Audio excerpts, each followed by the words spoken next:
আসসালামু আলাইকুম বন্ধুরা। তো সবাই কেমন আছেন? আশা করি সবাই অনেক অনেক ভালো আছেন। তো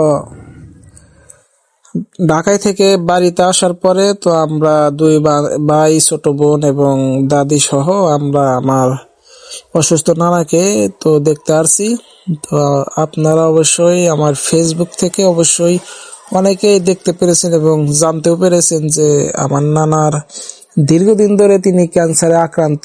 তো ক্যান্সার এমন একটা রোগ, আসলে সেখান থেকে আসলে ক্যান্সারের হাত থেকে মানুষ বাঁচার সম্ভাবনায় খুবই কম, নাই বললেই চলে। তো তিলে তিলে আমার নানা আসলে একদম শুকিয়ে যাচ্ছে, এক প্রকার বলা যায় শেষ হয়ে যাচ্ছে। তো এই যে আমার ছোট ভাই আসলো, হয়তো বাহিরে ছিল। তো এটা হচ্ছে আমার ছোট ভাই। তো আমরা দুই ভাই, আর পাশে যে আমার নানি আছে, তো আমরা দুই ভাই এবং দাদি, ছোট বোন সহ আমরা আসছি আমার নানাকে দেখার জন্য। তো এটা আমার নানি, তো দেখার জন্য আসছি। তো আমরা দুই ভাই কিন্তু আমার নানার পাশে বসে আছি, ঠিক আছে, অসুস্থ নানার পাশে বসে আছি। তো ভিডিও করার একটাই কারণ, তো আসলে বলা যায় না কখন কি হয়। তো নানার স্মৃতিরা যাতে আসলে আমরা মানে ভিডিওর মাধ্যমে রেখে দিতে পারি, তো এই জন্য আসলে ভিডিওটা করা। তো অবশ্যই যারা ভিডিওটা ইউটিউব চ্যানেলে দেখবেন অবশ্যই চ্যানেলটি সাবস্ক্রাইব করে রাখবেন, এবং যারা ভিডিওটি আমার ফেসবুকে দেখবেন অবশ্যই ফেসবুক পেজটি ফলো করে রাখবেন এবং ভিডিওটি অবশ্যই দ্রুত শেয়ার করে দিবেন। আর আমার নানার জন্য অবশ্যই আপনারা একটু দোয়া করবেন। আসলে আমার নানা কিন্তু কোনো কিছু খাইতেও পারে না, ঠিক আছে। তো ওরা দেখতে পাচ্ছেন যে আপনারা নাক দিয়ে পাইপ দেওয়া হয়েছে। তো এই পাইপের মাধ্যমে একটু একটু করে ফলের রস এবং জুস কিন্তু খাওয়ানো হয়। তো আসলে আপনারই বলেন, আসলে জুস এবং ফলের রস একটু একটু খেয়ে খেয়ে আসলে মানুষের জীবন বাঁচে, আসলে চলা যায় এরকম করে? তারপরে মনে করেন যে 2 শিশের বেশি, সিরিজের বেশি খাওয়া যায় না। তো আসলে একদম মর্মান্তিক একটা আসলে ঘটনা।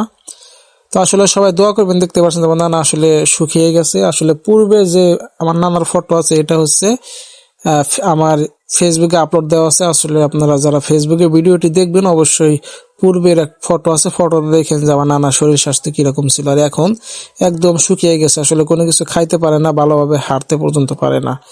তারপরও মনে করেন যে একটা জিনিস চিন্তা করেন, এখন এই অবস্থা, তিনি ভালোভাবে হাঁটতে পারেন না, ভালোভাবে কথাও কিন্তু বলতে পারে না, খাইতেও পারে না, তারপরেও কিন্তু এই মানুষটা কিন্তু নামাজ বাদ দেয় না। নামাজ কিন্তু আল্লাহ তাআলার অশেষ রহমতে তিনি কিন্তু 5 ওয়াক্ত পরে ইশারার মাধ্যমে।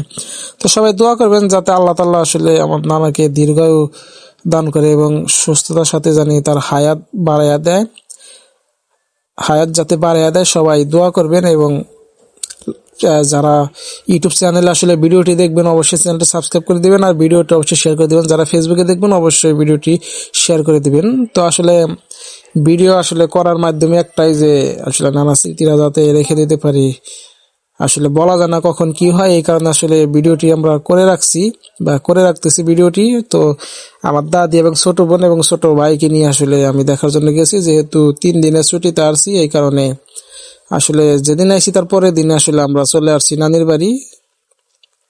তো অবশ্যই দেখার জন্যই আসছি। তো নানার আসলে দেখে গেলাম, যদি আল্লাহ তাআলা আবার হায়াতে বাঁচিয়ে রাখি ইনশাল্লাহ ঈদে বাসায় গেলে ইনশাল্লাহ চেষ্টা করব যাওয়ার জন্য। তো অবশ্যই সবাই দোয়া করবেন যাতে আল্লাহ তাআলা যাতে নেক হায়াত দান করে এবং ইমানি হালে যাতে মৃত্যুবরণ করার তৌফিক দেয়। তো সবাই ভালো থাকবেন, সুস্থ থাকবেন। সবাইকে আসসালামু আলাইকুম ওয়া রাহমাতুল্লাহ।